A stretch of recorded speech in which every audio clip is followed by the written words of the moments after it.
యాదవ్ సంఘం మీద ఏదైతే లింగేశ్వర్ అనే వ్యక్తి మా మీద అబద్ధాలు చెప్పడం జరిగింది మీడియా మిత్రులకు మరియు పోలీస్ స్టేషన్లో.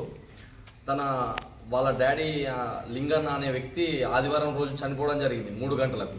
అయితే 3 గంటలకు చనిపోవడం జరగడంతో లింగేశ్వరు మరియు వాళ్ళ అన్నయ్య సాయిలు పెద్ద మనుషులకు ఫోన్ చేయడం జరిగింది. అయితే సాయిలుకి ఇట్లా ఫోన్ చేయగానే పెద్ద మనుషులు అందరూ గ్యాదర్ అయ్యి వాళ్ళ ఇంటికి వెళ్ళడం జరిగింది. ఇంటికి వెళ్ళడంతో లింగేశ్వర్ అనే వ్యక్తి ఆల్రెడీ మత్తులో ఉన్నాడు. అప్పటికే వాళ్ళ చిట్టి దావా జరగడం జరిగింది.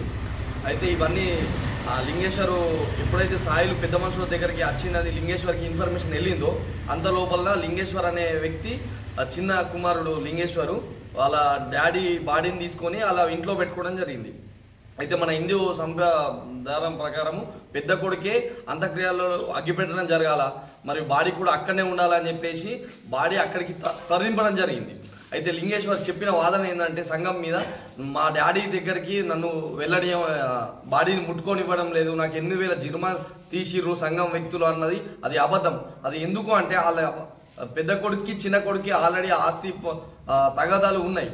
అయితే లింగేశ్వర్ చెప్పిన వాదన ఏంటంటే సంఘంకి ఏదైతే మాకు ఆస్తి తగాదాలు ఉన్నాయో అవి ఇప్పుడే మా నాన్న బాడీ ఉన్నప్పుడే చెయ్యండి, మీరు చేస్తేనే అంత్యక్రియలు చేద్దాము అని అనడం జరిగింది. అయితే సాయిల్ అనే వ్యక్తి ఏమన్నాడంటే ఈరోజు ఆదివారం నాడే అంత్యక్రియలు చేయాలంటే లింగేశ్వర్ ఏమన్నాడు, ఇది కప్పిపుంచడానికి ఈరోజు ఆల్రెడీ సాయంత్రం 4 అవుతుంది, ఇప్పుడు అంత్యక్రియలు చేస్తే మా చుట్టాలు అందరూ కాబట్టి రేపు చేయండి అని చెప్పడం జరిగింది.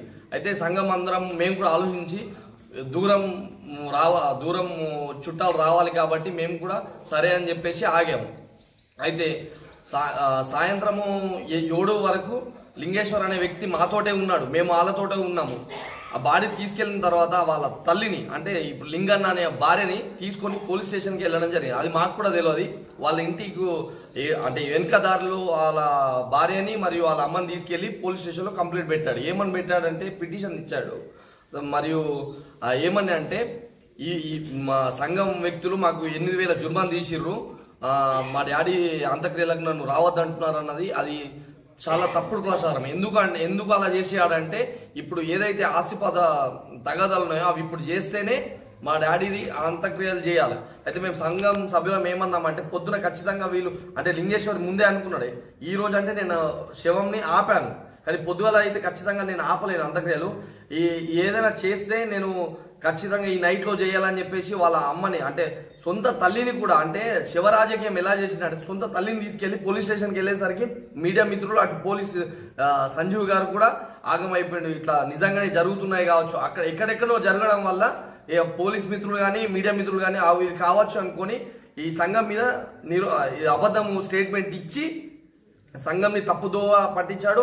అలాగే మీడియా మిత్రులని పోలీసులని కూడా తప్పుదోవ పట్టించాడు. ఎస్ఐ సంజీవ్ గారు కూడా పొద్దున రావడం జరిగింది. వాళ్ళు అంత్యక్రియలు జరిగేదాకా ఇక్కడనే ఉన్నారు. లింగేశ్వర్ కూడా మాతోటే ఉన్నాడు. ఇది జరిగింది. తనకు ఎలాంటి జుర్మాను తీయలేదు, తనకు సంఘం బహిష్కరణ ఏం చేయలేదు. మాకు వీడీసీ మెంబర్గా కూడా ఆ లింగేశ్వరే వెళ్తాడు.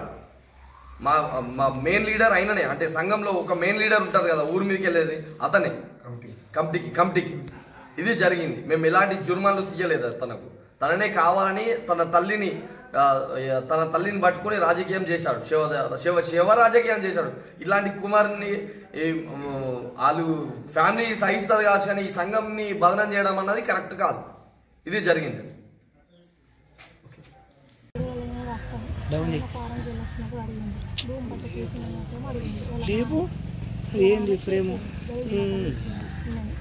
వచ్చిన ప్రతిసారి అడిగింది. అప్పటికి నేను 12 సంవత్సరాలు అయింది.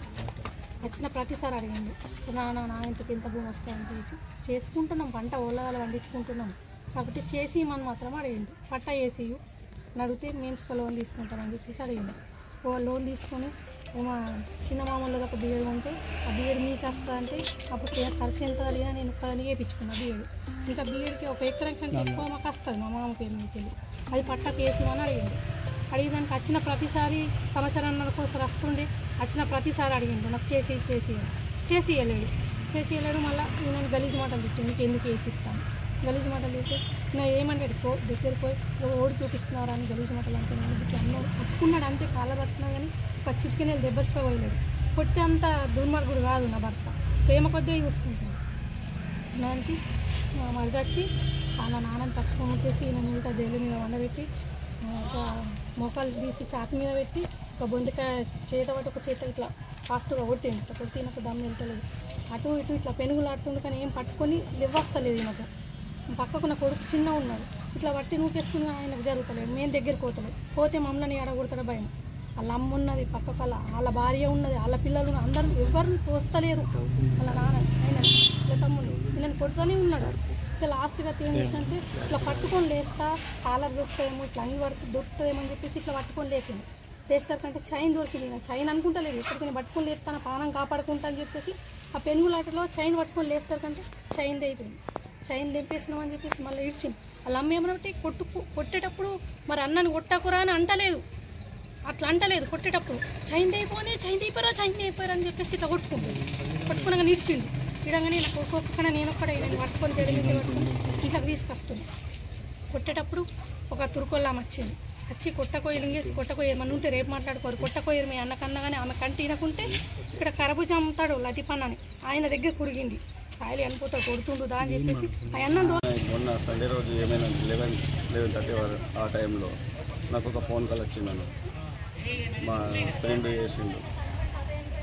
ఫోన్ చేసే వరకల్లా మీ నాన్న సీరియస్ ఉన్నాడు, ఇట్లా బాధపడుతుంది మీ అమ్మ సీరియస్ ఉన్నాడు అని చెప్పేసి మాట్లాడితే నేనన్నా నాకు ఇప్పుడు నేను సీరియస్ ఉన్నా కానీ నేను పోలేని పరిస్థితిలో ఉన్నా. నాకు సంఘం బంద్ ఉన్నది. ఇప్పుడు మా అమ్మ నాన్నతో 3 సంవత్సరాలు అయి బంద్ ఉన్నది. నేను ఎట్లా పోతారా ఫోన్ కదా అంటే మరి ఎట్లా పరిస్థితి అంటే మరి ఇవన్నీ కొద్దిగా తోలే రావాలి నన్ను డాక్టర్ని అని చెప్పేసి చెప్పేవారికల్లా నేను మళ్ళీ ఆయనతో డాక్టర్ వచ్చి ఆ డాక్టర్ అన్న దురుస్తమా అదృష్టమా అది ఏదో అయిపోయింది ఆ రోజు. ఆ డాక్టర్ కూడా మా ఫ్రెండే, తెలిసిన వ్యక్తి. ఆ నంబరు ఆ డాక్టర్ దగ్గర ఉండుట్లా. ఆ డాక్టర్ ఏం చేసిందంటే లింగేశ్వరి నా దమ్ము బాగా వస్తుంది తీసుకుపోవాలి ఆర్మూర్కి అని చెప్పి ఆ డాక్టర్ ఫోన్ చేసింది. అయినా కూడా ఇదే విషయం చెప్పిన. నాకు అదే సంఘం బంద్ ఉన్నది మా అమ్మ నాన్నకు, నేను పోలేని పక్షంలో ఉన్నా. ఎట్లా అంటే మరి నేనైనా పంపిస్తా, పోలేనా మీ చుట్టాలు ఉంటే ఫోన్ చేసుకోమని మీ అమ్మని అని చెప్పేసి నేను వెళ్ళిపోయి మా అమ్మ ఆటోలో ఆర్మూర్కి తీసుకొని పోగా మార్గ మధ్యలో చనిపోవడం జరిగింది నాన్న మా అమ్మ చూడ. అయితే ఆ ఇంట్లోకి వెళ్ళి ఆటో వ్యక్తి నాకు ఫోన్ చేసి మీ నాన్న చనిపోయాడు గాంధీనగర్ ఎక్స్ రోడ్ దగ్గర ఉన్నా, మరి అన్న ఏమంటావు తీసుకున్నాం చనిపోయినాక నిర్ధారించినాక తీసుకొని రండి ఇంకా ఆడేం చేస్తారు అని చెప్పేసి నేను అన్నా. అని ఏంటని నేను చిట్టి ఉన్నది చిట్టి దగ్గర మేమందరం ఉన్నాం. అక్కడికి నాకు ఫోన్ కాల్ రాగానే అదంతా నా మీద కులం మీద పోలీస్ స్టేషన్లో కేసు వేయడం జరిగింది. తనను సంఘ బహిష్కరించడానికి కేసు వేసింది. దీంట్లో నాకు నా సంఘ సభ్యులకు వారిపై కేసు పెట్టిన వారికి ఎలాంటి సంబంధం లేదు. కేసు ఎంతమంది పేర్లు 5 పేర్లు పెట్టిండు అంతే. అయితే మిగతా 40 ఆయనకే సపోర్ట్ ఉన్నట్లు కదా. ఆయనకు సపోర్ట్ ఇస్తే కుల బహిష్కరణ ఎట్లా చేస్తారు? చేయరు కదా. అందుకే దాని మీద కుల బహిష్కరణ లేదు, ఏమీ లేదు, ఏం చేయలేదు. కావాలని పొలిటికల్ ఆయనకు అండతోని ఇదంతా చేస్తున్నాడు అంతే తప్ప. కాంగ్రెస్ పార్టీలో పనిచేస్తాడు ఆయన. కాంగ్రెస్ పార్టీ పెద్దల ప్రోద్బలంతో చేస్తున్నాడు.